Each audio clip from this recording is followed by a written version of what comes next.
Before beginning the program, may I request the following dignitaries to take their seats on the stage: Group Captain Bevur, Air Commodore Sridharan, Air Marshal Bhushan Gokhale, and Mr. Rajiv Sahasrabuddhe.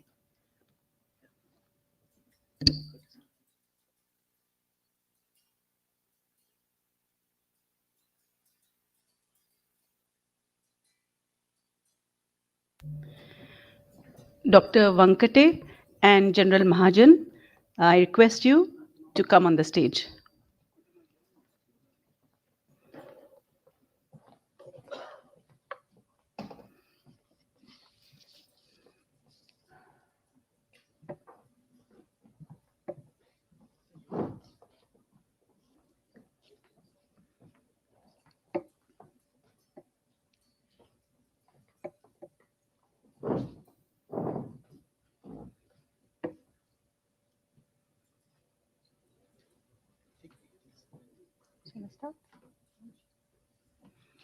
Good evening, ladies and gentlemen. On behalf of Maharashtra Education Society and the Center for Advanced Strategic Studies, I, Leena Chandorkar, welcome you to the sixth link of Vijay Diwas Golden Jubilee Commemorative Lecture Series. It is indeed a pleasure to resume this lecture series after a gap of 4 months induced by the pandemic. Today's topic is the air operations, transport and helicopter operations in the 1971 war.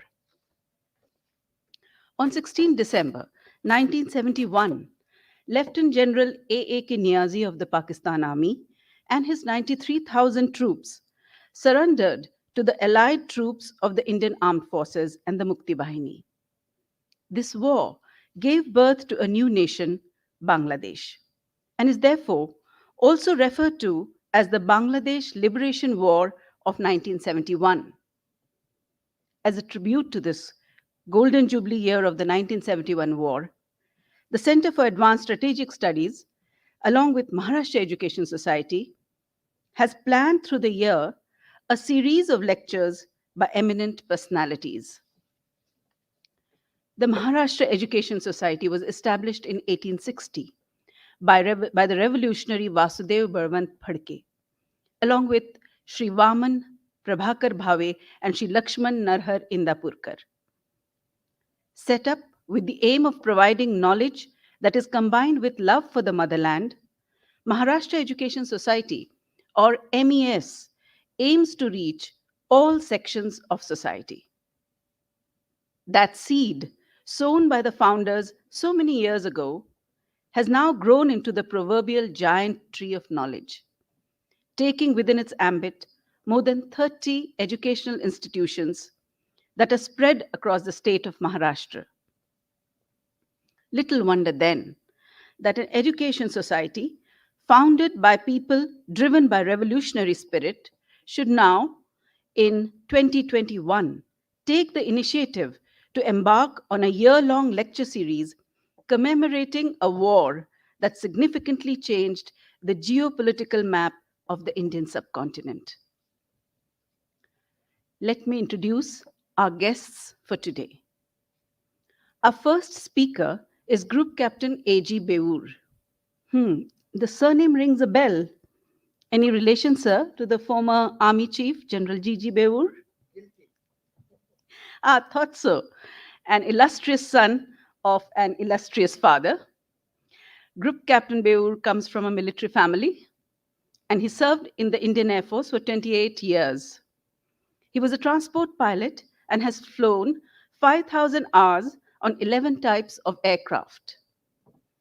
In November 1988, he led the airborne assault into Maldives, landing the first IL-76 with 200 Indian Armed Forces paratroopers who foiled the coup attempt against the government of Maldives. Group Captain Bevur is that unique specimen, a soldier and a scholar. He was a faculty at the prestigious Defense Services Staff College, and even now writes extensively on defense issues in different forums and journals. He retired in 1993 from the Indian Air Force and thereafter worked with Onward Technologies for more than 20 years. Welcome to the program, sir. I request Air Marshal Bhushan Gokhale to felicitate Group Captain Beur.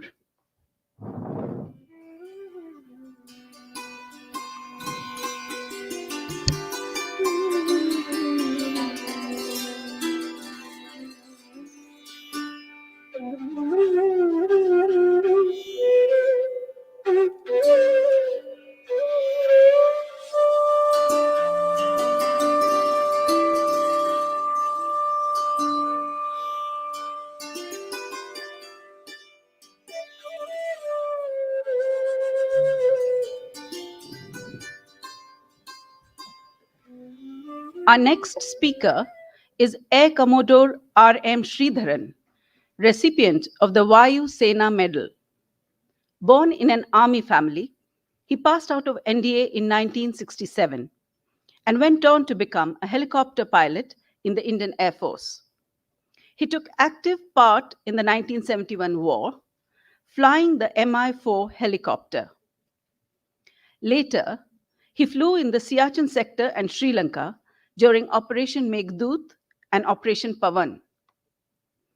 During the course of his service, he has had the privilege of flying some important and interesting dignitaries of the world. He retired in 2003. He's a keen sportsman and has represented the Air Force in tennis. And this point, I simply must mention that he's a keen golfer and holds the RSI club record of 12 holes in one in 8 years of playing golf. Happy to have you with us, sir. I request Mr. Rajiv Sahasrabuddhe to felicitate Air Commodore R.M. Sridharan.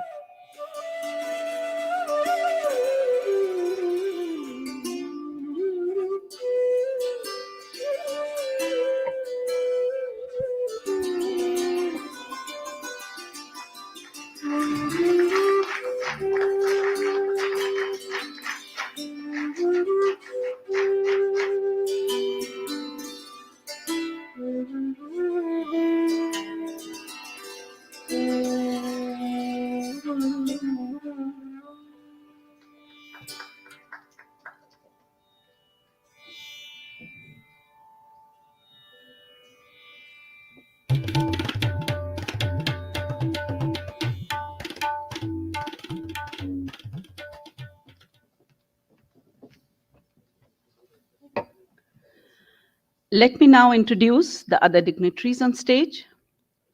Air Marshal Bhushan Gokhale is an alumnus of MES.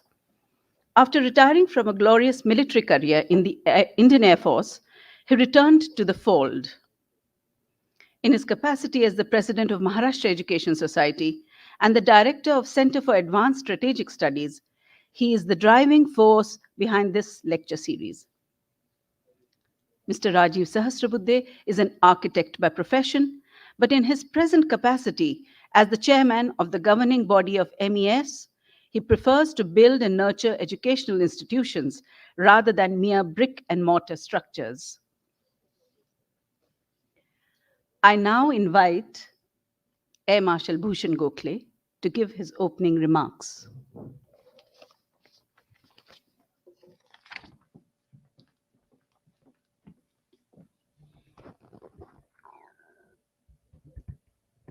Good evening, ladies and gentlemen. It's indeed a privilege for me to be here, both in the capacity of being a past student of Maharashtra Education Society and, of course, as a director of a Center for Advanced Strategic Studies. I'm very grateful to MES, my alma mater, and now being run exceedingly well in the 161st year of its foundation. As was told, we have a number of branches in now 7 districts. We are just opening another school in Solapur district. We have Mr. Rajiv Sahasrabuddhe, the architect who looks after the governing council. So we thank him also for co-hosting these lectures. And I have General Mahajan, my colleague from Center for Advanced Strategic Studies, who's here on the dais. I'm very happy to see a lot of young girls and boys attending. and a number of veterans, though some of them would be also on the Facebook Live. So it's a mixed program after being allowed by the corporation to have this kind of a strength in physical form. I'm very happy Brigadier Apte, who spoke to us, he's here. My own brother who took part, he has come from Nasik, and so is my brother-in-law here. So we have Dr. Subhash Kale and many others, veterans who are here. I'm very glad to welcome you all. As you know, 1971 war was indeed, we're celebrating the 50 years as a Swarnim Vijay Varsh. It was indeed a coordinated war, well coordinated between the politicians, the bureaucrats, and the military on one hand, and within the military by itself. All the three arms worked absolutely in unison. There was a coordinated planning, and the aim was very clear that Dhaka must fall at the earliest. Actually, the political aim, as General Mahajan in his lecture had said, that maybe we would have been happy to have just some part of Bangladesh to let go all the repatriated people to be repatriated back into Bangladesh, but we did much bigger than that. We actually liberated the whole country and, of course, handed over back to the Bangladeshis, which is, as you know, what is happening at the moment in Kandahar, you can make out, and in Kabul, all of those places, we have a superpower which has not been able to end the war properly. To hasten the war, to ensure that the army doesn't have to confront the Pakistani army, what the air operations did was, and especially we have Group Captain Bebur from Transport. He'll be explaining to us how troops were moved, how the paradrop was done, and there was a lot of preparation which was done before and after. And of course, all of you heard about the Meghna River crossing, which was very important because the tanks were getting now bogged down, how to cross the river. And that's where you find the next speaker, my own coastmate, we call him Doc Sridharan. Helicopters played tremendously important role. And that is how the famous pair of, General Sagat Singh and Group Captain Chandan Singh, they both rose to fame in 1971 because they're planning together to ensure that the troops reach Dhaka fastest. So we are very happy that both of them are here and would give us a first-hand information and the entire run of the operations from both transport as well as the helicopters. I welcome you, sir, for this particular program. And with this, I want to mention to you that before the 16th of December, when we celebrate our Victory Day, Vijay Diwas, we would be having another 4 lectures, or 5 if possible. The next lecture planned is by the Navy. They will cover the western coast as well as the eastern coast. We're going to have Commander Inderjit Rai, who was on the first missile boat which fired at Karachi. And we're going to have Admiral Pasrichas, who was on the carrier, who will be speaking on the eastern side. Thank you very much. Jai Hind.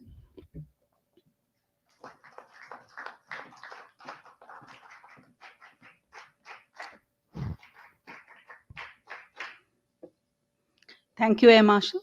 It must indeed gladden your heart to resume this lecture series that reconnects our war veterans to the new generation. I now call upon Group Captain A.G. Bevur to give his presentation. But before that, may I request the gentlemen on stage to take the seats below in order to better enjoy the presentation.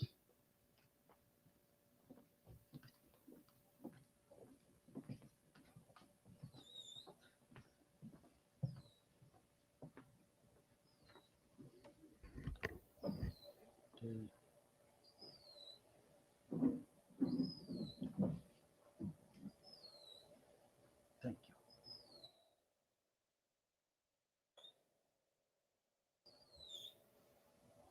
Let me know, to me blank screen आना चाहिए.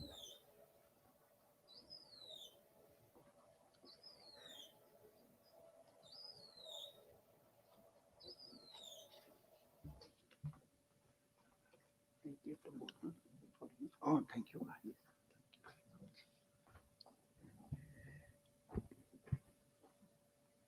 Blank screen? Okay, thank you very much. Air Marshal Gokhale, Mr. Sahasrabuddhe, Ladies and gentlemen,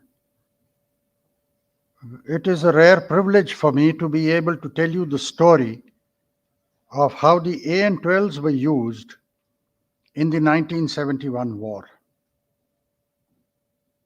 But before I start, I'd like to let you know that I did not take part in these operations because I was in an entirely different unit then, where I will refer to that very briefly. I have gleaned this information from a large number of friends through email. So what I am going to place before you is information gathered from a large number of friends. I did not fly those missions. May I start, sir? The AN-12 joined the Indian Air Force in 1961 with two brand new squadrons, 44 and 25, both located at Chandigarh. The main task was to keep the Leh garrison well stocked and supplied with everything, and also doing a large number of droppings, supply droppings, on a number of dropping zones in the Ladakh area. The AN-12 could carry 96 passengers into Leh, but brought back only 40 passengers because power generated by the engines at altitude falls rapidly, and Leh is at 3256 meters, which is 10,600 feet. The AN-12s would regularly fly as many as 3 missions a day, starting as early as 5 a.m. and returning by about 4 o'clock in the evening.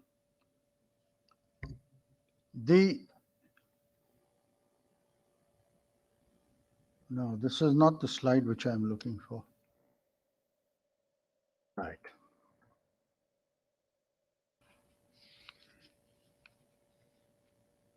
The other thing that they would do is that they would land at Leh. Now, this is a photograph of Leh runway available on Google from various places. But what you see is the direction in which the aeroplane lands from the top of your screen. On the left are the parking slots for a large number of aeroplanes which can be kept there for offloading. Most transport aircraft don't stay the night at Leh. And in winter, it becomes a problem because the oil freezes. And then, as they used to do with a packet, you've got to light a fire under the engine to make the oil melt, which is a dangerous business. The AN-12 would also fly what was known as the Assam Courier and land at Jorhat, Guwahati, Bagdogra, and come back to Delhi every Saturday from 1963 all the way up to 1986, when the IL-76 took over this task. Do keep in mind that the AN-12 was inducted into the Air Force for transport operations only. But given the Indian ingenuity and jugaad, in 1970, it was decided that the AN-12 should be tried for bombing. Here is a very short timeline about the AN-12. Arrived in India, served India from 1961 to 1993. Two squadrons, 44 and 25, both at Chandigarh. The AN-12s flew together over 4 lakh hours in the 32 years that they served India. There were a total of 5 fatal accidents in which aircrew were lost. The last flight of the AN-12 with Indian colors was on the 30th of June 1993 from Chandigarh to Delhi, and in went the aircraft into the museum. It was my privilege to be in Palam to receive this aircraft. I personally have 2,000 hours of flying on the AN-12. Now, many bombing trials were used and practices done near a range called the KK Ranges, very close to Ahmednagar. Sadly, one AN-12 crashed into the hills during the trials, killing everybody on board. But the trials continued.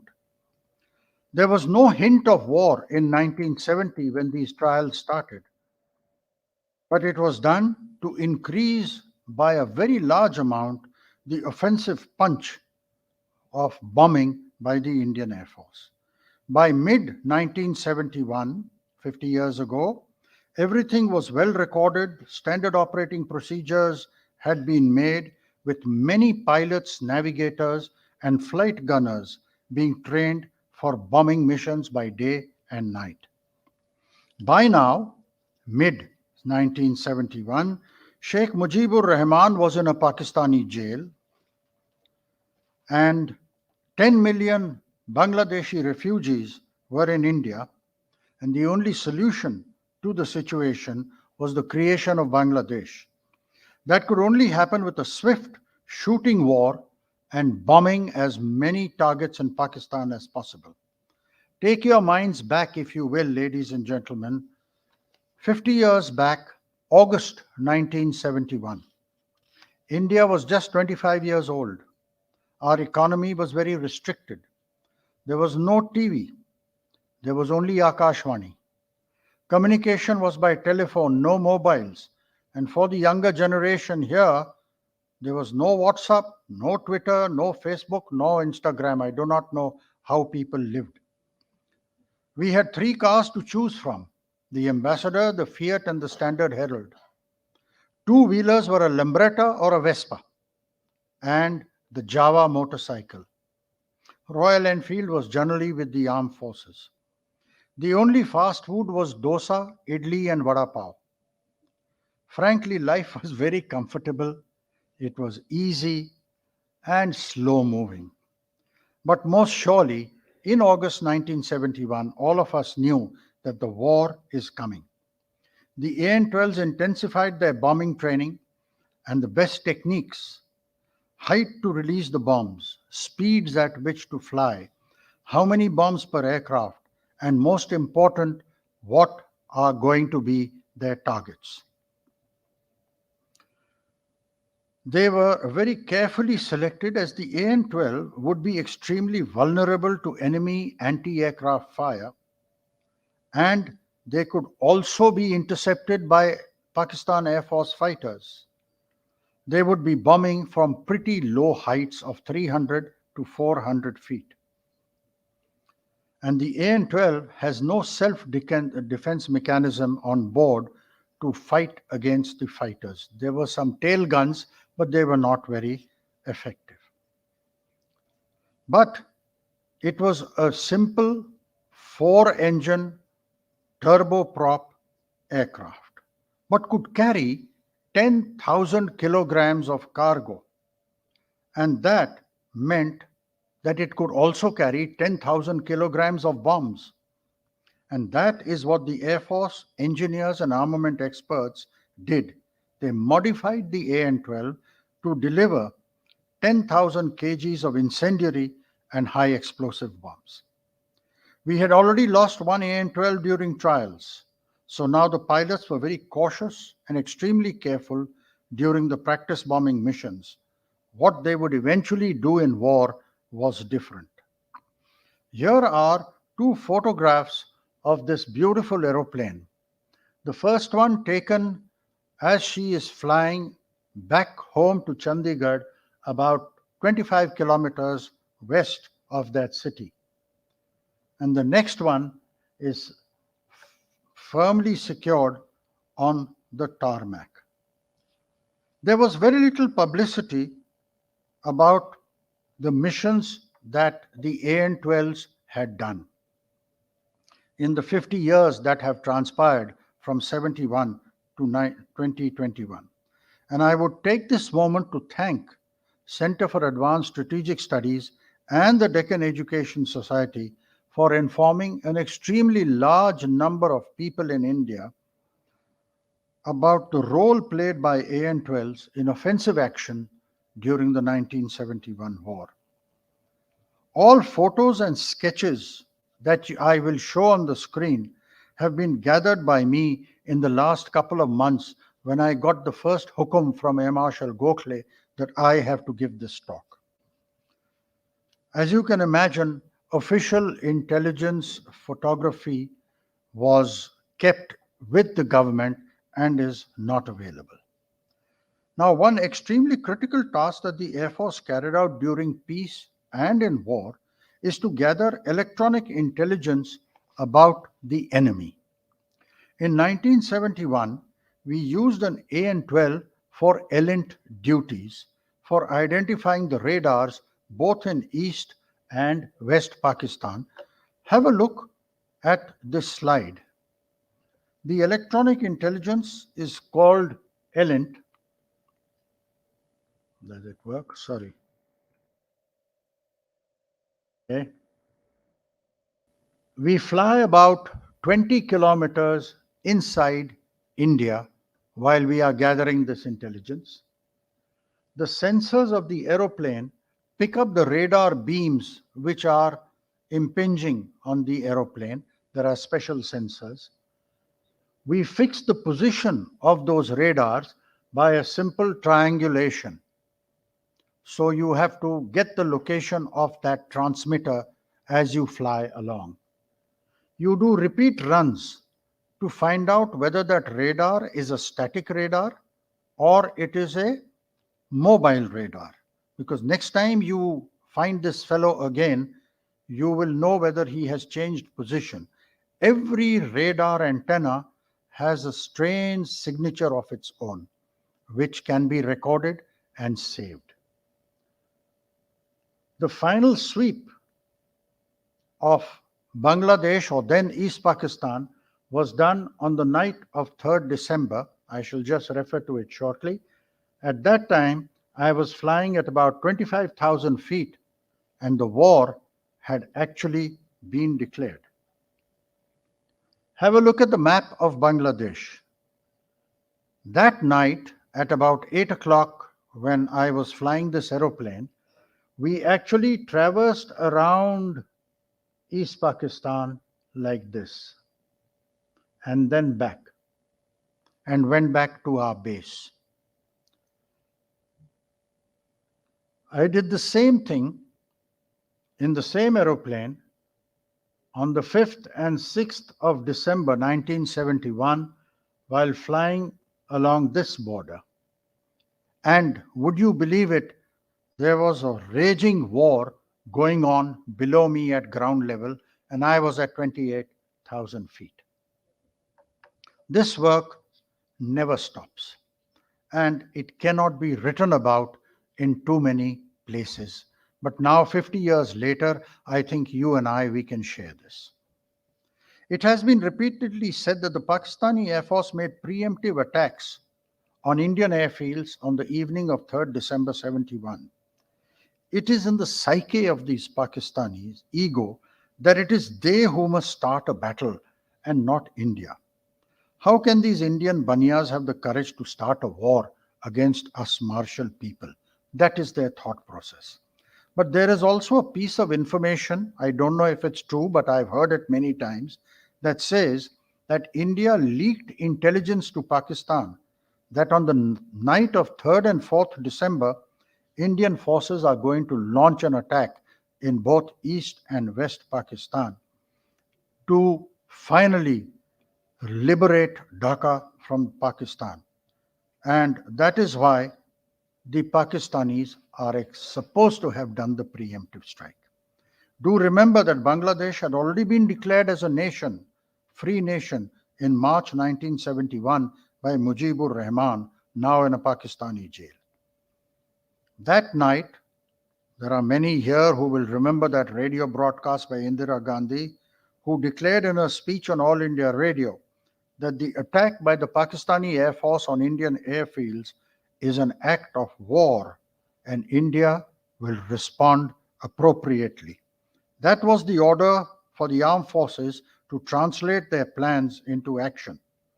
And would you believe it, one of the first missions that was launched on the night of 3rd December was the AN-12s. The first target given to the AN-12s was the Changamanga headworks. Now, as you can make out, these are not photographs and drawings from the Intelligence Directorate of the Indian Air Force. This is all Google stuff. But I have showing it to you to let you know where this place was. There were a total of 5 aircraft. Each aircraft carried 40 bombs of 250 kgs each, totaling 10,000 kgs or 10 tons. When there are 5 aircraft, the target was hit by 50,000 kilograms of bombs. The 6th AN-12 carried 30 bombs of napalm liquid inside containers which would burst on impact and start burning. When you hit and destroy or damage waterworks, you start floods. You disturb power generation, and it takes very long to repair because it's difficult to stop the flow of the water in the river.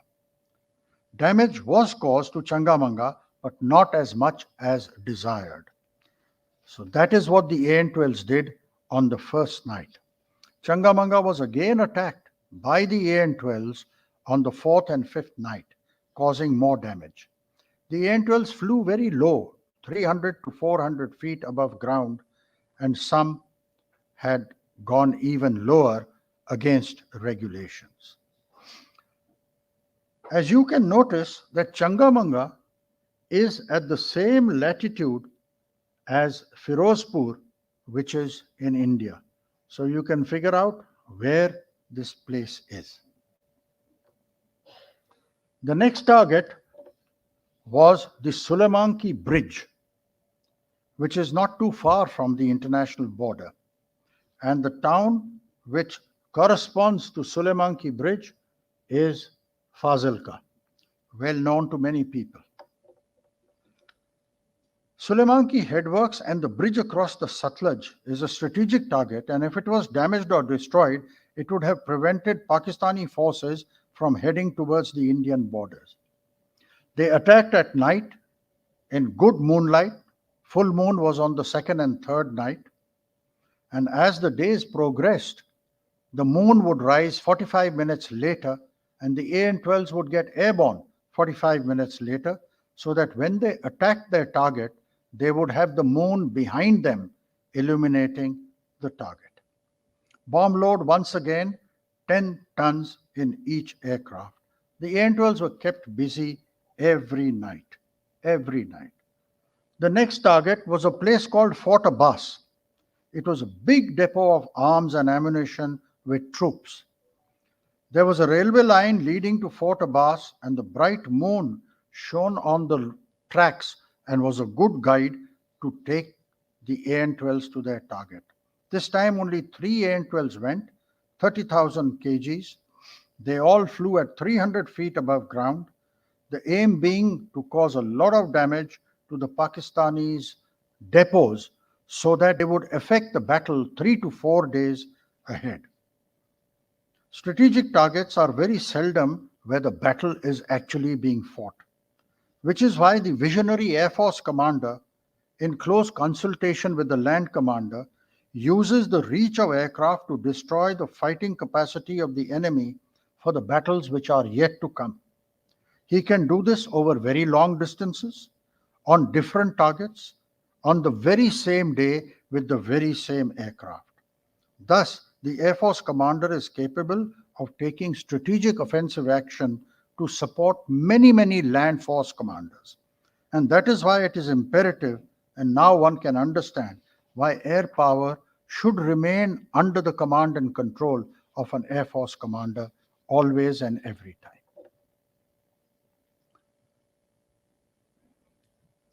By 6th December 71, the Pakistani Air Force in East Pakistan had ceased to exist as a fighting force. Not one F-86 Sabre got airborne after that date because we had destroyed their runway. I flew over East Pakistan in an AN-12 on the 8th of December. which is how I flew that blue line, which is showing from the left to right.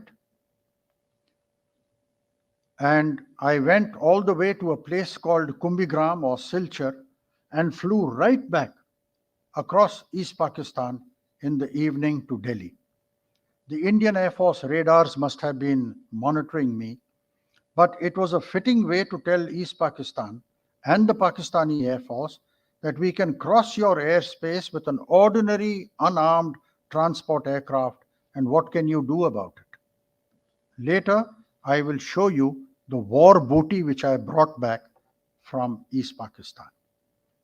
In the west, the next target was the Sui gas plant in Balochistan and very close to a city called Sukur. The AN-12s took off from Bareilly, landed in Jodhpur to refuel, got airborne so that they reached Sui about an hour and a half after sunset. As recalled by Group Captain Ahluwalia, now 90 years old and settled in the USA, he was the third AN-12 and he saw the first two aircraft drop their bombs on the plant and start fires. The first aircraft was flown by Wing Commander Vashisht, the CO, and the second one by Squadron Leader Purushe. Ahluwalia's aircraft was carrying napalm. This is what one of the photographs of the Sui gas plant after the bombing was done. It was also attacked by hunters and possibly Sukhois at a later date. Once again, the drop height, 300 to 400 feet. Many AN-12s came back with small holes in the airframe because they were hit by small arms fire. We now come to the classic carpet bombing done by the AN-12s against troop concentrations in the Pir Panjal Mountains, close to the famous Haji Pir Pass. But first, a little history. Haji Pir Pass and the peaks were captured in a fierce battle on 28th of August 1965. Please note the date. 1965 war is when we captured the Haji Pir Pass and all the peaks around that pass. That's the pass on the left side, and those are the peaks. The peak gave India full observation of the roads leading from Pakistan into J&K, and we could look deep inside Pakistan for the roads leading up to Rawalpindi, Islamabad, and Kahuta, which is where the Pakistani nuclear reactor is. It wasn't there those days, but it is there now. Unfortunately, during the Tashkent talks of 1966, after the 65 war was over, we had to return Haji Pir to Pakistan in exchange of certain peaks in the Kargil sector, since those positions threatened the lifeline to Leh via Dras and Kargil, and thereafter to eastern Ladakh, where today we are in face-to-face with China. Today, most of the infiltration that takes place happens through this Haji Pir Bulge, which is a dagger at India. But our story concerns the AN-12 bombing of the Haji Pir area. Have a look at the area of which we are talking about. This is what it looks like. Any hill station in India with little hamlets and homes everywhere. Intelligence had confirmed that up to a division of the Pakistan army had been concentrated in the Haji Pir area to launch a massive attack and drive a wedge deep and threaten the roads going to Kashmir Valley.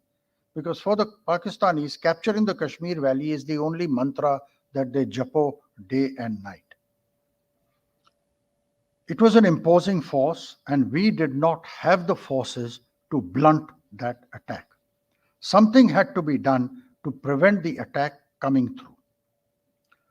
And therefore, they launched the AN-12s to do carpet bombing. The AN-12s were loaded with 40 incendiary bombs, 10 tons once again, and 2 aircraft were loaded with napalm to cause intense fires in the forested area. The next question is how to get to Haji Pir from Bareilly, Chandigarh, or wherever it is that you have to go without being detected by the Pakistani radars. So, what they did was they took off from Chandigarh and headed straight to Leh, Ladakh. There, they descended into the Indus Valley and flew westwards, crossed the Zojila Pass, kept low so that the radars could not pick them up with the mountains behind them. They updated their position over Srinagar and then went and dropped their cargo for the Pakistanis. The napalm was dropped first to light up and burn the forest, and the other four AN-12s came later with 160 bombs, each of 250 kgs. The Pakistan attack crumbled and never came about. But what is very pertinent is that next morning, General Manekshaw rang up Wing Commander Vashisht to extend his appreciation for the accuracy of the bombing. A more convincing proof of the success was not necessary. Because the hills around the Pir Panjal are a little high, the AN-12s flew at about 4,000 feet. There was a Mirage 3 fighter of the Pakistani Air Force which came and tried to chase the AN-12s but could not shoot down any. Our ever vigilant radar controllers guided the AN-12s safely back home. Ladies and gentlemen, by now we are on the 12th of December 71. The paradrop of 2 para battalion has already taken place at Tangel. We will come to that. And the AN-12s of 44 Squadron were now directed towards East Pakistan for a special target. Their target was a huge ammunition and stores depot near Dhaka called Jaydevpur. This is what it looks like. It is not a photograph taken after the attack. And the AN-12 destroyed much of it, and therefore all those stores and ammunition and weapons were not available for the defense of Dhaka. But that is not all.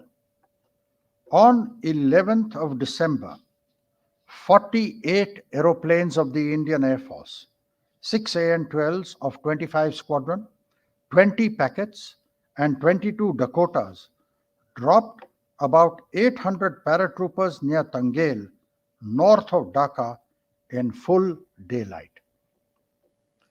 The IAF had complete air supremacy over East Pakistan, and not one Pakistan Air Force fighter was able to get airborne.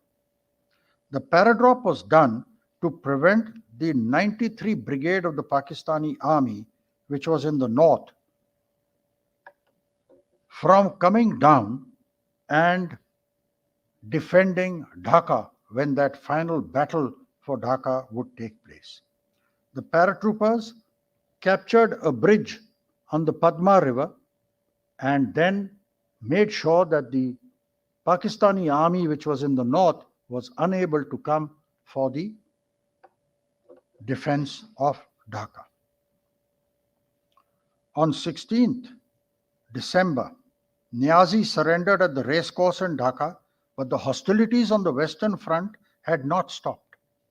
India had offered a ceasefire, and Pakistan accepted it at 8 p.m., 2000 hours, on the 17th of December. There was still one full day for bombing Pakistani targets, and that is when the AN-12 got their last and final target for bombing. It would be Skardu in Pakistan-occupied Kashmir. Skardu is a wide valley on the Indus as she flows northwards after exiting India and heading towards Skardu. After Skardu, the Indus does a U-turn. Okay? The Indus does a U-turn and heads southwards for its long journey all the way down to Karachi. The task was that one AN-12 with 40 bombs of 250 kgs each would lead 3 Canberra bombers onto Skardu for completely destroying that runway. The AN-12 crew were very familiar with the terrain, having flown in Ladakh for years and years and years. They knew every valley, every peak, every mountain range. I'd like you to take a note here in the next slide. This, I'm so sorry.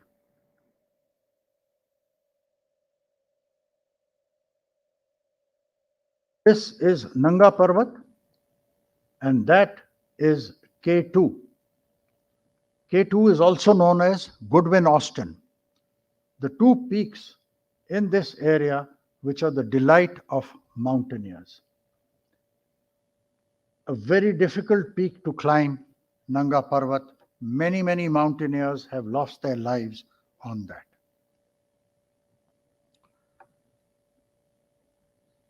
So the AN-12 got airborne from Chandigarh over Leh.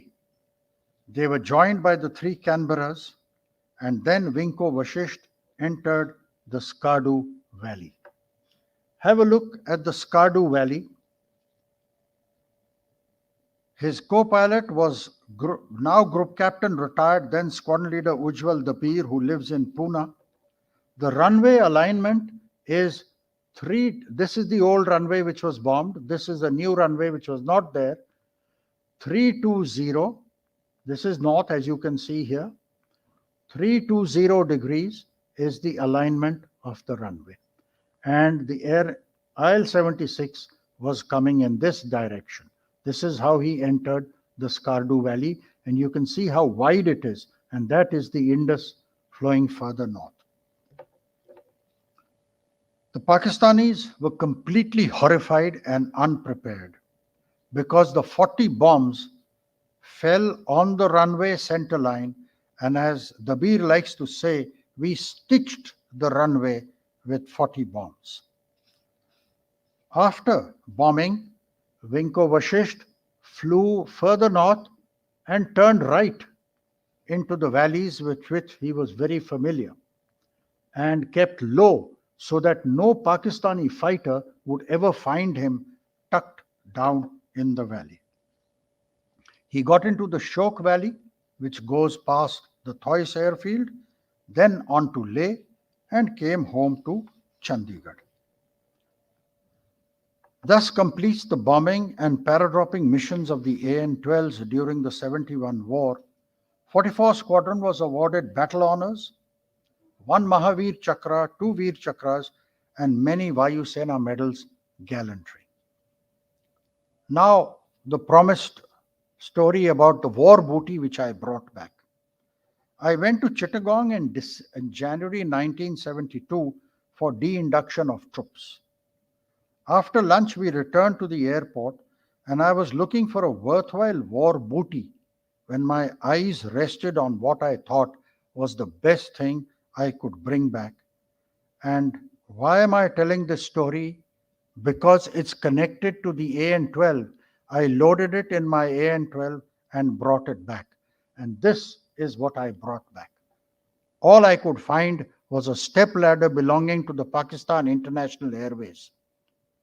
So I brought it back, put it in the mess, and the children, I was a bachelor then, the children of all the other officers used to play with this for hours every afternoon. In the evening, sometimes we used to sit on this and have our drinks, cheering the Pakistani Air Force.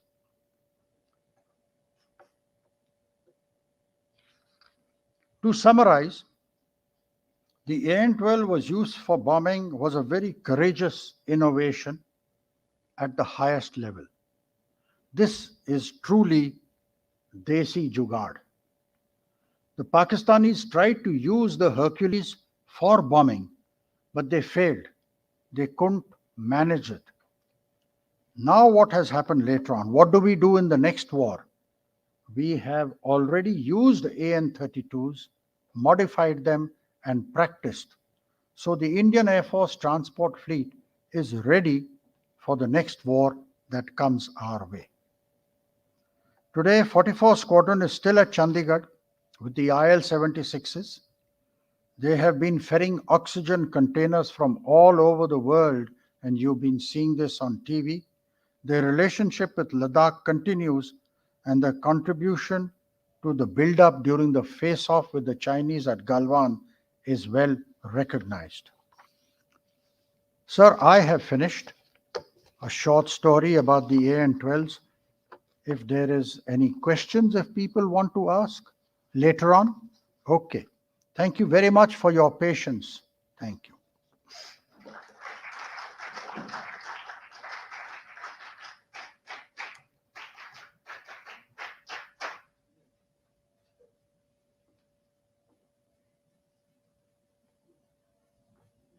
This way. This way. Thank you. I'll bring my mask. As I was telling Air Marshal Gokhale, we wore masks in 1971, but there was oxygen in them.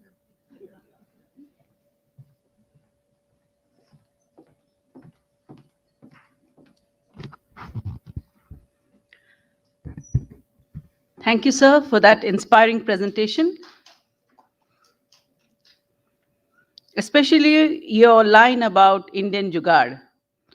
Never underestimate the power of an Indian aviator, whether he is flying a fighter aircraft or a transport plane.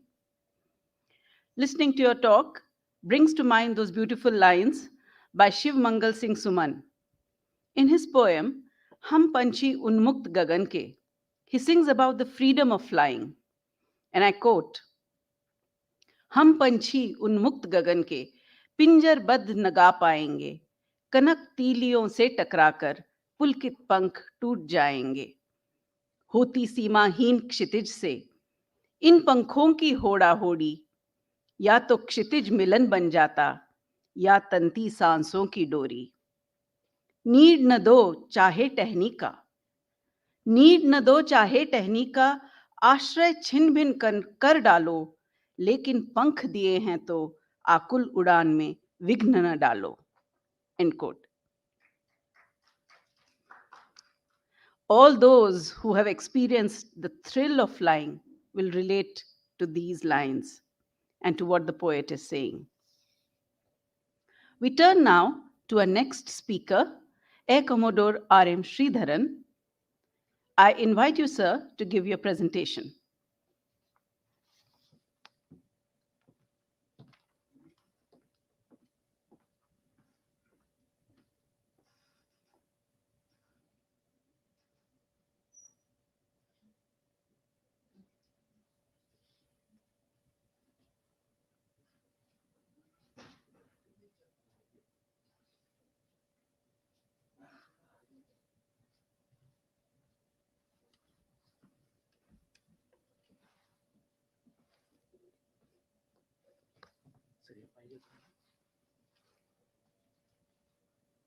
No.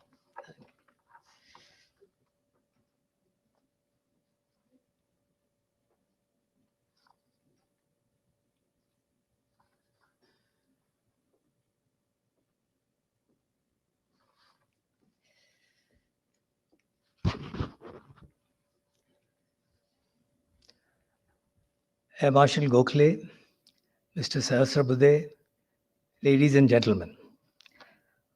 Before I say anything further, I have to inform you that my eyesight has failed me and I'm not able to read my script. I must tell you that I cannot see with my right eye, and my left eye, I don't know what has happened just now. I'm just not able to read the script. So, no, I'm wearing my specs, but somehow I'm not able to see it.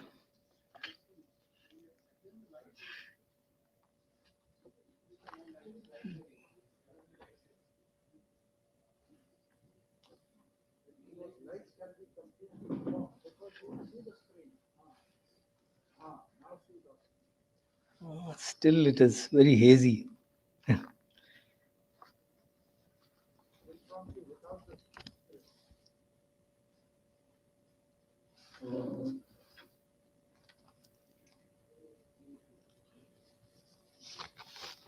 No, I just can't see it.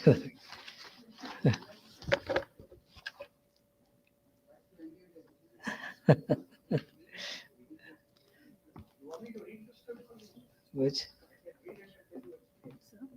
I hope you're wearing your reading glasses and not No, no, no. I have only these glasses Okay. because I cannot see with my right eye.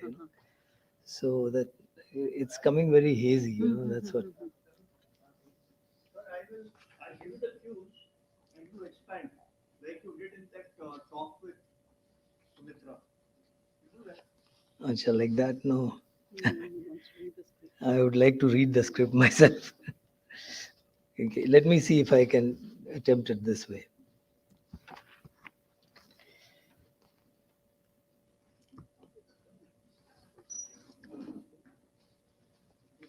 Yeah.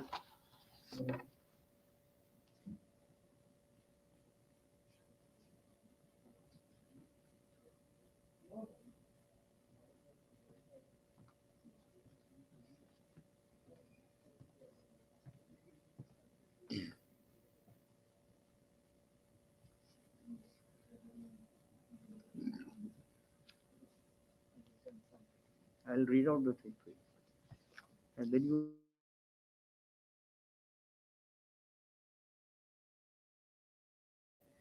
Yes, sir. I was commissioned into.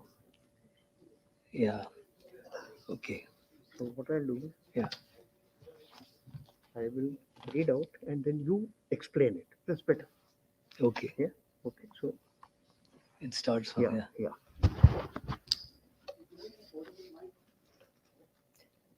Okay. Great.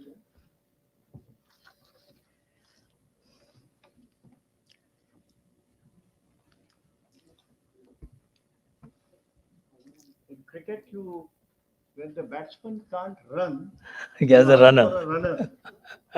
So just imagine, and both of us have played cricket for NDA. So I think, sir, you have taken me as runner. Am I right? Instead of runner, I'll be now the reader. The reader. Okay. We'll attempt something today. Okay. I was commissioned into the IAF on 21 June 1969 as a pilot officer and posted to 110 helicopter unit at Kumbigram near Silchar, then number 403 Air Force Station, along with two of my postmates, A.K. Oberoi and M. Ramakrishna. Yeah.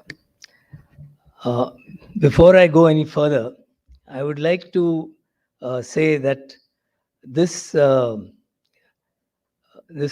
presentation of mine is a personal experience on the night heliborne operations that we carried out from Kailashar to Sylhet, which was the first ever in the history of the Indian Air Force and perhaps in the whole world at that particular point of time.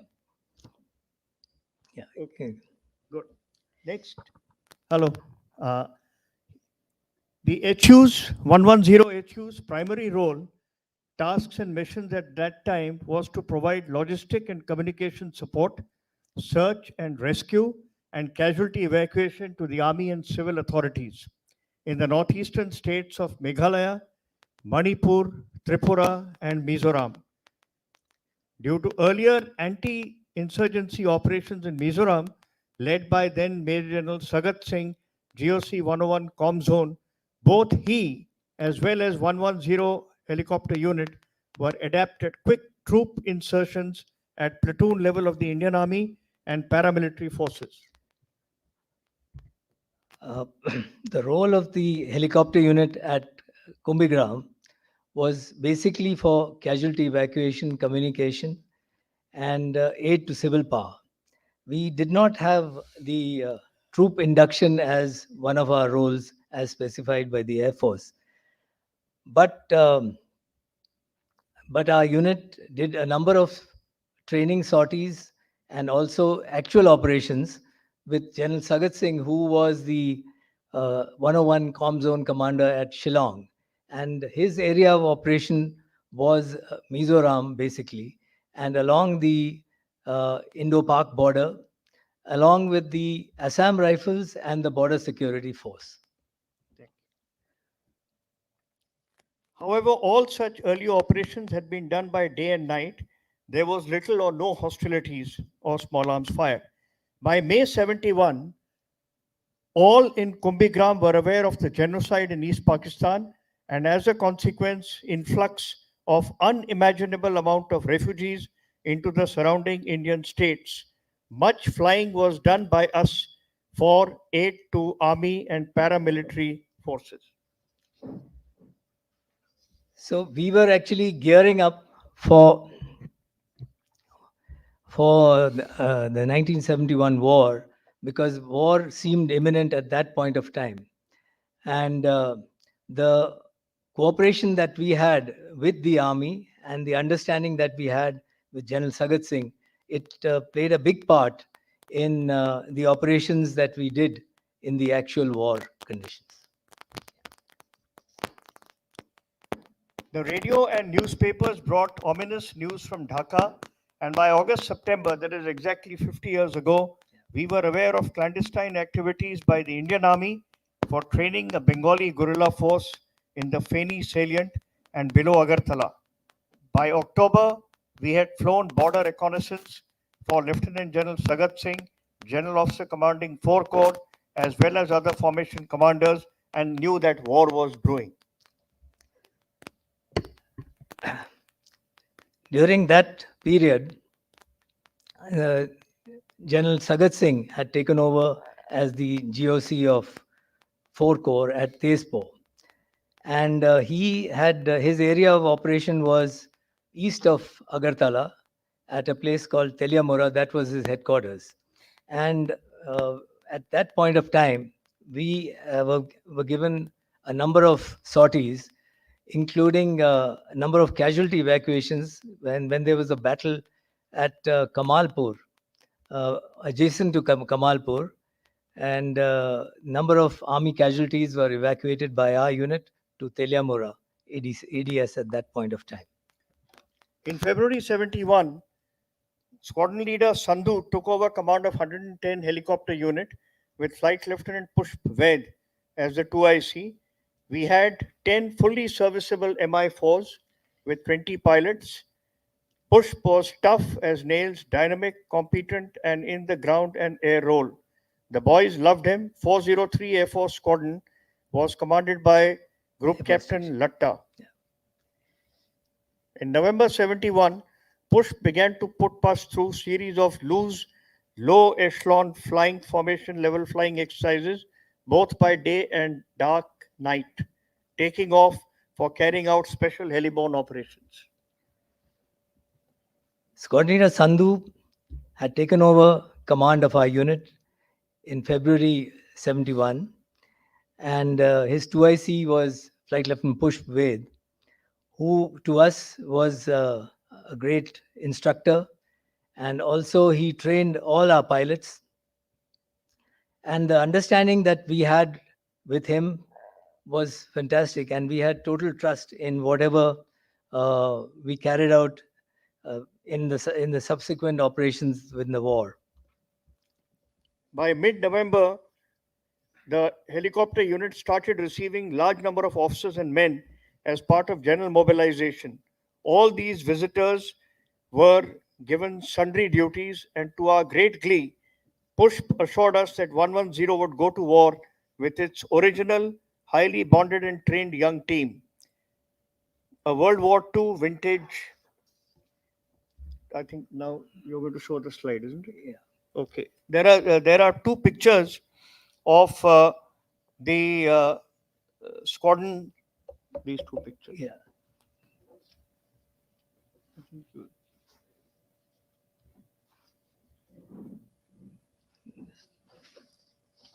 No, it's not.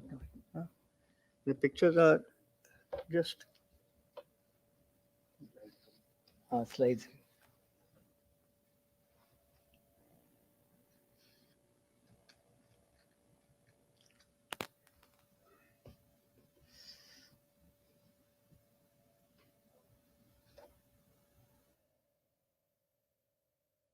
This. described. Yeah. This is our helicopter unit at Kumbhigram. These are all the pilots. This was before the war. And the next slide, please. Sorry? Okay.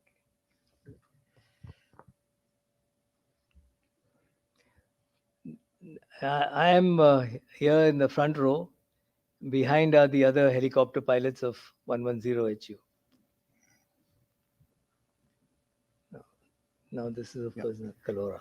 Later. War was finally declared by Prime Minister Indira Gandhi during a speech on All India Radio past midnight on night 3rd 4th December 71, when I had just returned to Kumbhigram from Dharmanagar, where I was sent along with Flying Officer Krishnamurthy as co-pilot in support of a raging battle conducted by Major General Krishna Rao, GOC 8th Mountain Division, who later became the Chief of Army Staff. Immediately that night, as precautionary measures against air attack by Pakistan Air Force, the 110 helicopter unit activated its dispersal plan, and early morning on 4th December, 6 Mi-4s were dispatched to a large field at Teliamura to support border skirmishes with forward elements of the Pakistan garrison at Sylhet, threatening the rail and road logistic lifeline of 4 Corps on the tri-junction of Meghalaya, Manipur and East Pakistan. On 5th December, due to the threat of Pakistani sabers, I was asked to disperse to Imphal with Flying Officer Krishnamurthy and on to Aizawl. 2 night halts at the excellent officers' mess of 2 Assam Rifles were done. No sorties were flown. On 7th December, I was asked to proceed to Teliamura at their disposal of 4 Corps. Late in the afternoon, I was told to go to rendezvous with my unit at Kailashar ALG. Next slide is the day and night special heliborne operation phase 1 at Kalura Sylhet. Actually, we were to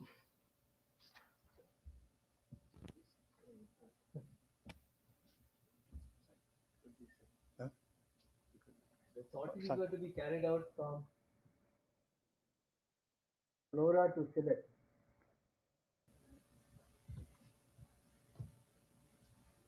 Can you see that, sir? Kalora, Sylhet. Pointer.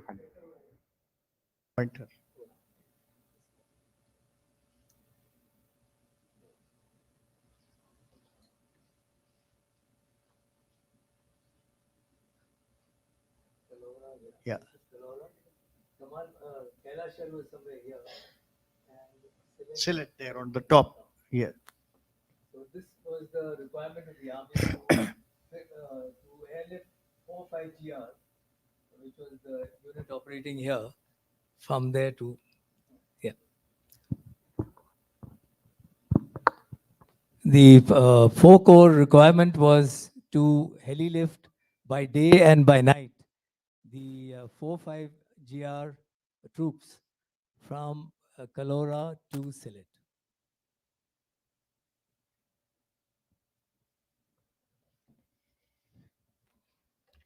By the time I landed at Kailashar and refueled, it was dark. I came to know that 7 Mi-4s had already done 3 shuttles between Kalora and Sylhet, putting in about 280 odd officers and soldiers or 4th Battalion 5th Gurkha Rifles, including the FAC S. Sharma, along with the combat stores.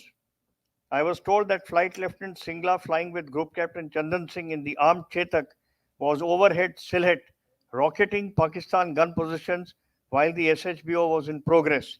I was also told that several helicopters had returned with bullet holes and that while landing and taking off from Sylhet, there was intense LMG and rifle fire. There was then a lull in the moonlight and SHBO to Sylhet, with rest of 4-5GR awaiting at Kalura for the airlift to Sylhet. All air crew and ground crew at Kailashar retreated to the basement of the ramshackle air traffic control building.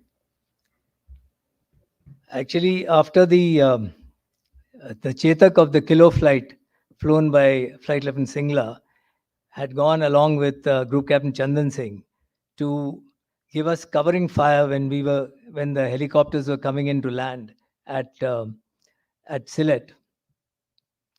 When they returned, seven sorties were done by each helicopter.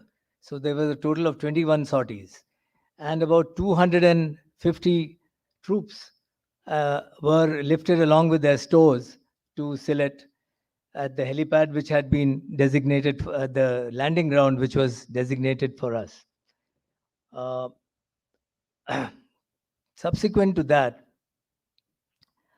there was a break because the moonlight had not yet, there was not full moon by that particular point of time.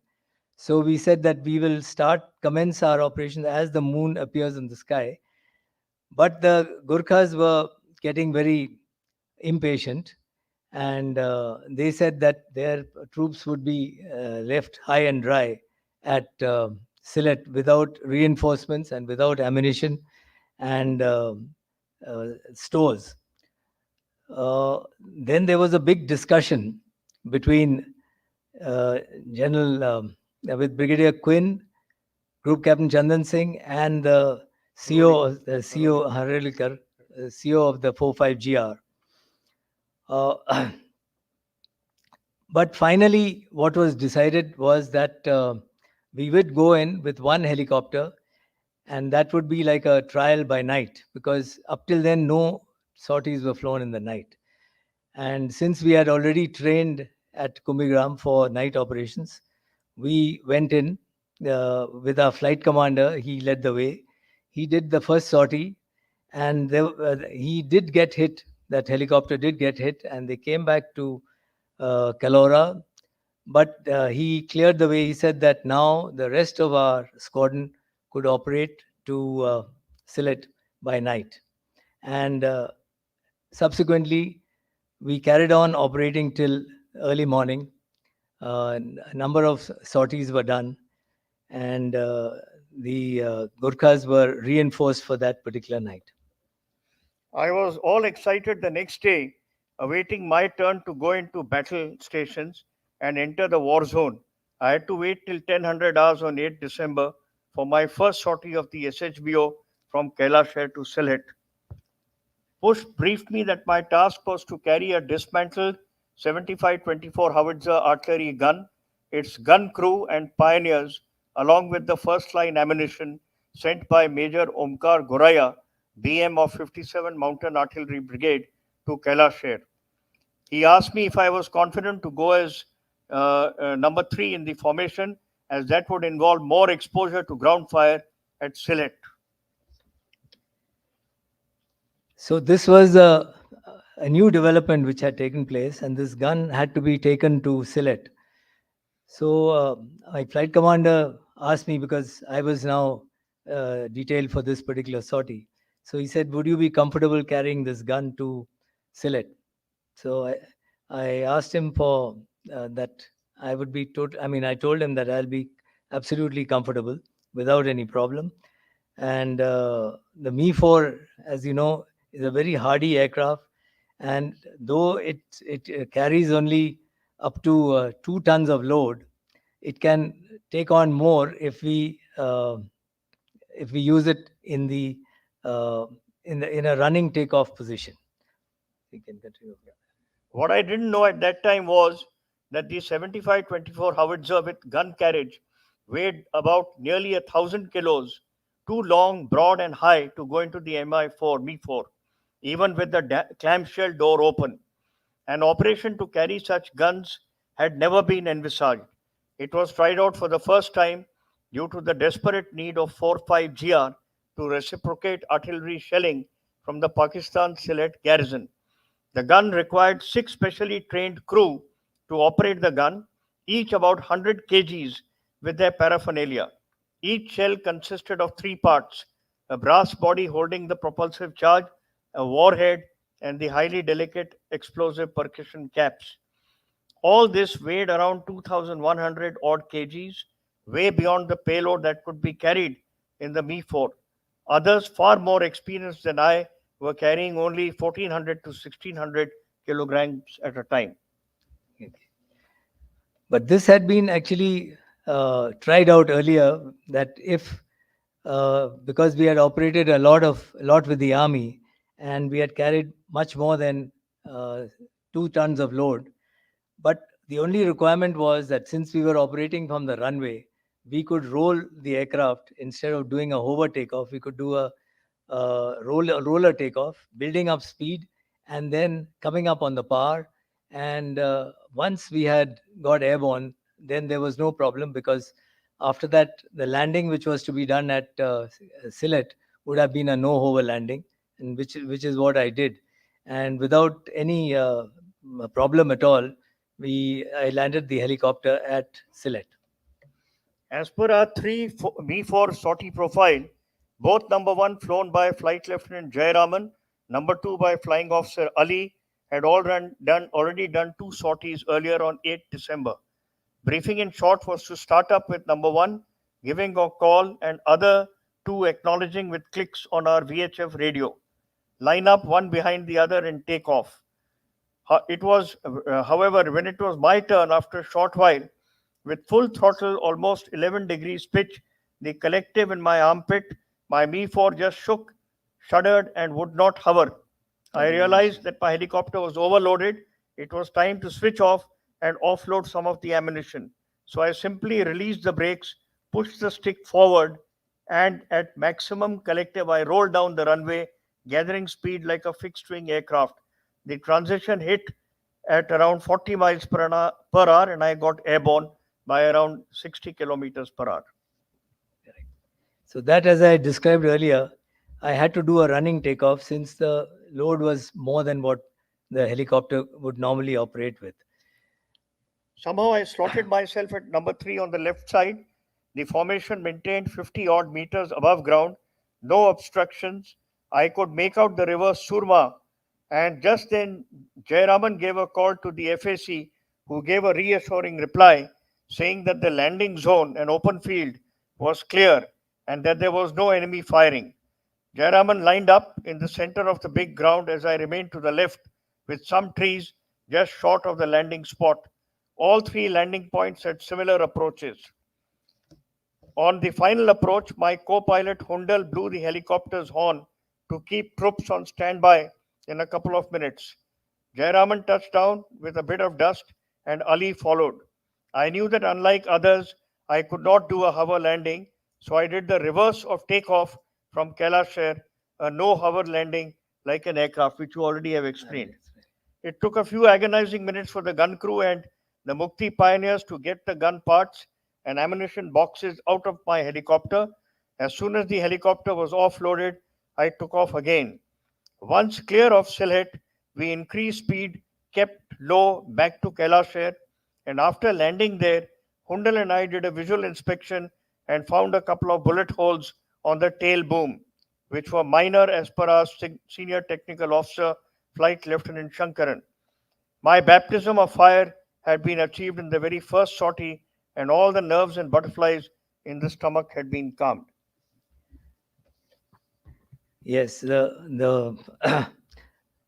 my induction into the war was with this particular sortie. Before that, we were only dispersing aircraft and getting prepared for the war. But this sortie, which was done by day, but with this gun and heavy equipment, and I think I had come out well, and my flight commander and CO were very happy with this particular sortie. And then after that, I continued flying for the next 2 sorties. I did 2 more sorties as number 2 and number 3 in the same loose formation. Both sorties were done with Krishnamurti. In these sorties, we had to land and pick up 4th Battalion, 5th Gurkha Rifles, tail end stragglers from Kalora. Both these sorties also went off well, with my helicopter being struck by ground fire, this time on the main rotor. But fortunately, all the damage was minor and did not affect our helicopter serviceability, which remained at 100% throughout the Sylhet operation.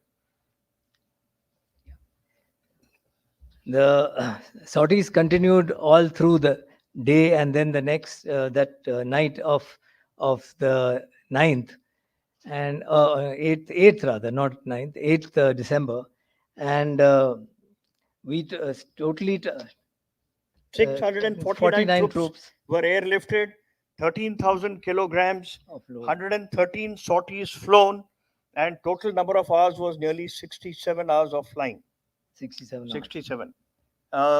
Herein above lies the tale of the incredible act of valor of a depleted 4th Battalion, 5th Gurkha Rifles, who not only contained 1.5 brigade of Pakistanis at Sylhet, but also accepted their surrender a week later.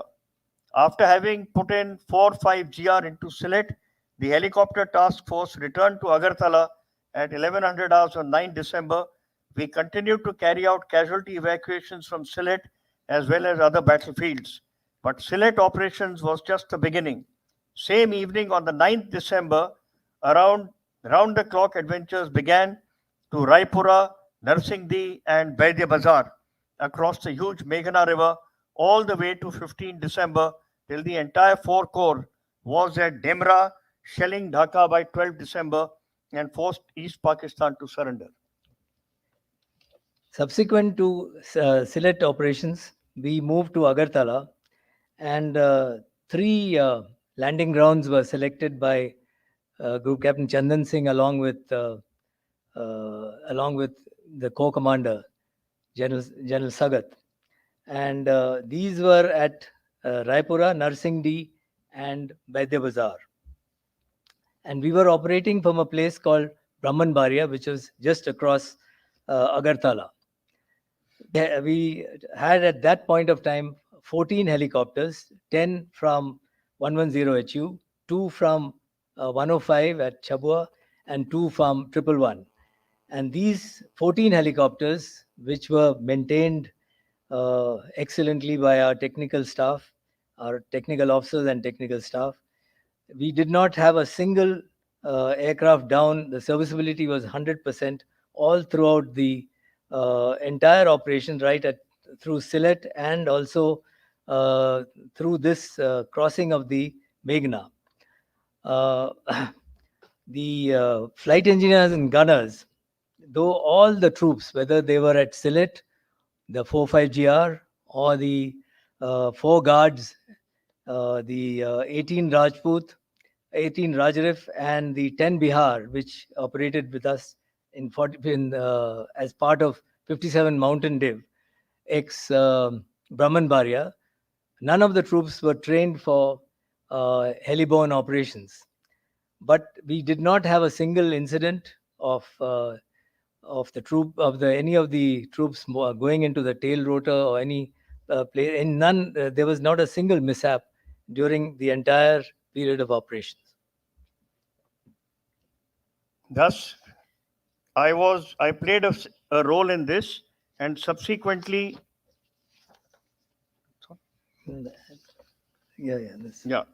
by on same evening of 9 December, we carried out the Meghna River crossing all the way to 15 December till the entire 4 Corps, that is 57 Mountain Division, was airlifted over the Meghna Bridge, called as the Blitzkrieg of 4 Corps, to reach Dhaka. And I therefore played a tiny part of this huge lightning liberation war. Thank you. That's all. So that's all, sir. That's all for me. I'll only add one more point, that what Air Commodore Sridharan has mentioned. Hello, can you hear me?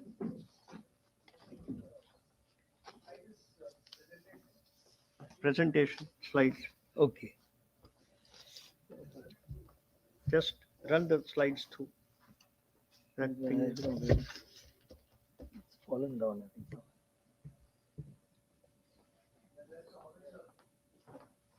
no, there. Yeah, this is the howitzer.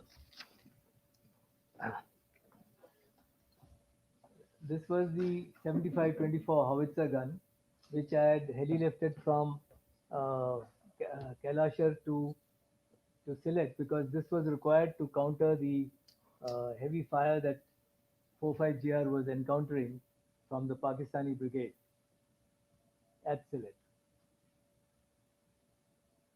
This is the landing ground at Sylhet.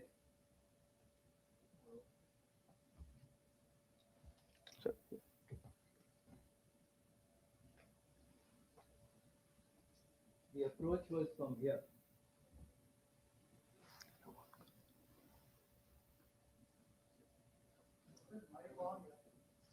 Oh, Mike.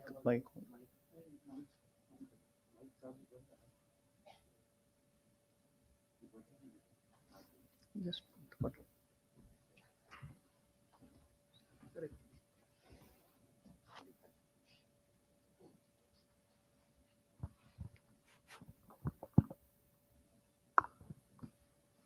Sorry.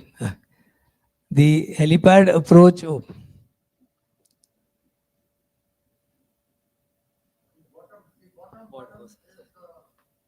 Oh, sorry. Yeah, sorry. This is the helipad approach for Sylhet. And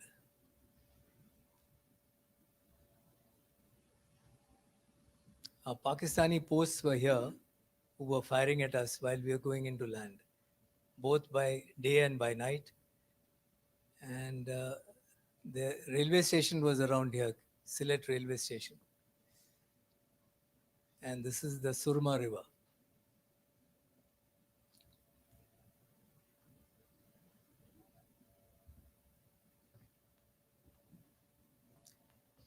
This is a picture of the Chetak helicopter, which was badly shot up by the Pakistanis when General Sagat and Group Captain Chandan Singh went for a recce to check out those landing grounds for us at Narsingdi, Raipura, and Baide Bazaar. When they were coming back, General Sagat Singh wanted the pilots to go low to check out some army position. But as they went down, they got badly hit, and 38 bullet holes were found in this helicopter when they came back and landed. The co-pilot, Flying Officer Sahi, was injured in his thigh, and a bullet had actually grazed General Sagat Singh on his forehead, but he didn't get hurt. But the co-pilot was evacuated to Teliamora medical station.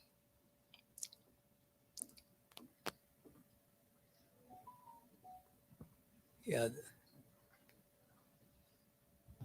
This is the number of troops which were lifted to Sylhet.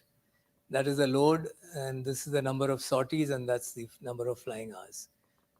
This actually is a gross underestimation of troops and loads based on estimate provided by the engineers only. And actually much more than what was carried here was, what was shown here was carried by us during this entire, not only to Sylhet, but to also the other places, from Brahmanbaria to Narsingdi, Raipura, and Baide Bazaar. I think that's the last. Huh? This is the only slide. Yeah. No, this is Group Captain Chandan Singh and General Sagat.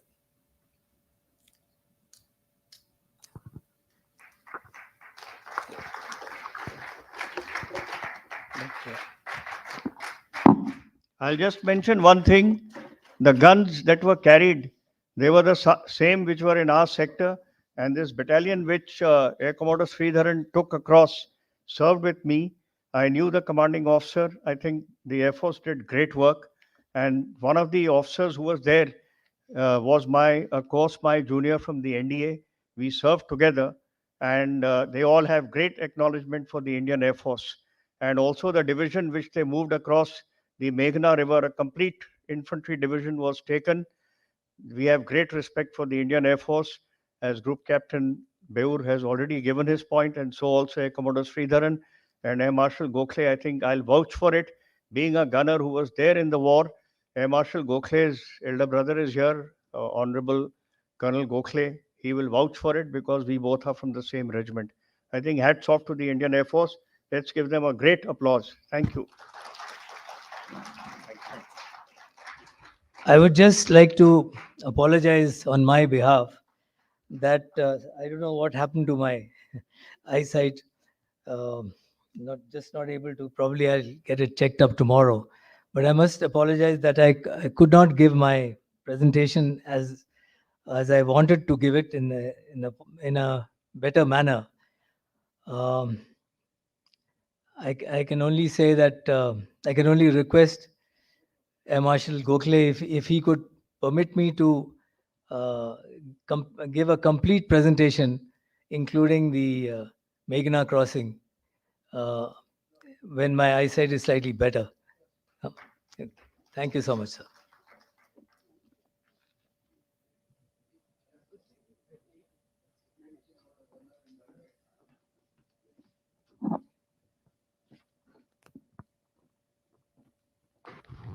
Thank you, sir. Uh, Today we saw perfect synergy between the Army and the Air Force. So wonderful. It was a wonderful job. And a great job done by the batsman and the runner, I would say. And it was mesmerizing to listen to you. Please don't feel bad about it. We were able to understand what you were trying to convey very well.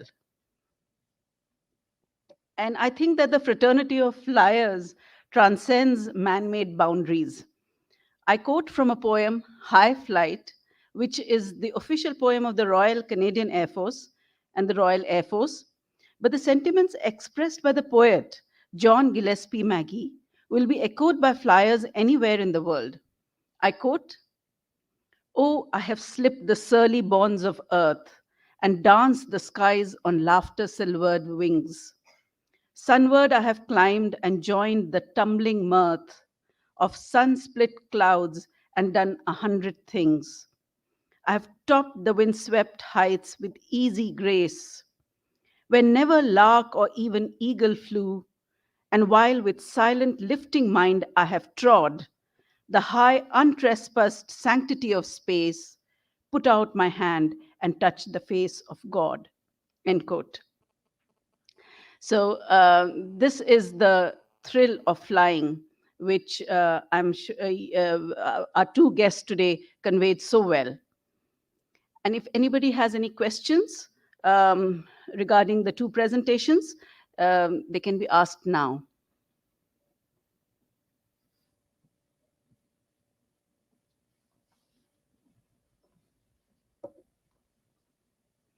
So if there are no questions, should we continue, sir?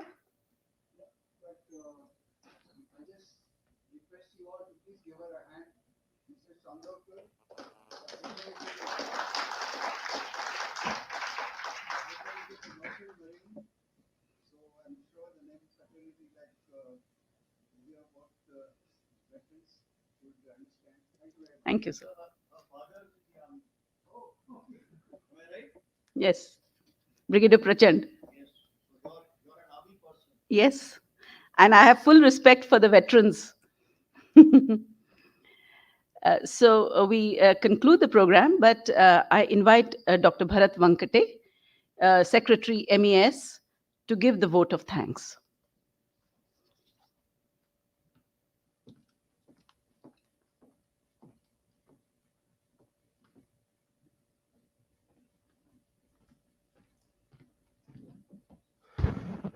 Thank you very much, ma'am. Uh, uh, we are really, in the mesmerizing mode right now. So instead of spending much time, I just, conclude with two lines. It was really wonderful to, listening with the uh, persons, veterans who were there on the ground. So we were able to, imagine what exactly would have been taken place at that moment of time. I'm really thankful to Air Marshal Bhushanji Gokhale sir, due to whose motivation and planning this particular activity is going on. I'm also thankful to Architect Rajuji Sahasrabudhe for providing all kinds of support for this kind of activities. And of course, both the gentlemen who gave their presentations right now here. Apart from the same, I express my gratitude to all the veterans who are present here in this hall and as well as who are joining or have joined through the online mode. I extend my thanks to Vinay Chati sir and his department for providing all kinds of support, MES office, and all the young brigade who is present in this auditorium. That's it. Thank you very much.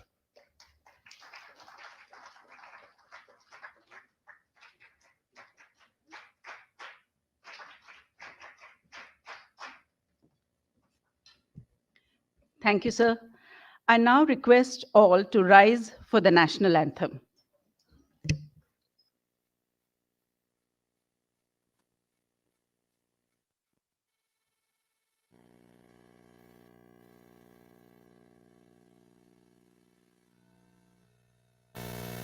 जनगण मन अधिनायक जय हे भारत भाग्य विधाता पंजाब सिंध गुजरात मराठा द्राविड उत्कल बंगा विंध्य हिमाचल यमुना गंगा उच्चल जलधि तरंगा तव शुभ नामे जागे तव शुभ आशीष मागे गाहे तव जय गाथा जन गण मंगलदायक जय हे भारत भाग्य विधाता जय हे जय हे जय हे जय जय जय जय हे